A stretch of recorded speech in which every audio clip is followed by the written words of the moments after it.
Bismillahirrahmanirrahim. Assalamu alaikum. My name is Hassan and today we are going to fix non-admin user cannot access other user profile in Ultimate Member plugin in WordPress. Before starting work, it's my request, please subscribe my channel. Thank you. Now back to our work. So we are using Ultimate Member plugin. On left side you see Ultimate Member and then you see user role, so click on it. So this is our custom role. Now you see team member, so click on edit. So this is non-admin user role. Now you see team member. Now you see multiple option and then you see profile access. Can view other member profile, enable this option.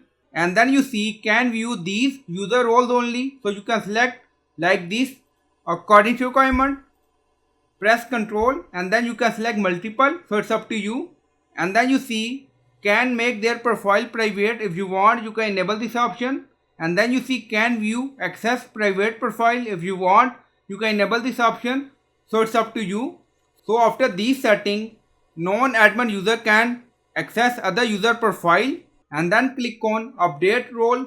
So I hope you like this video. Please like, comment, share, subscribe. Thank you for watching.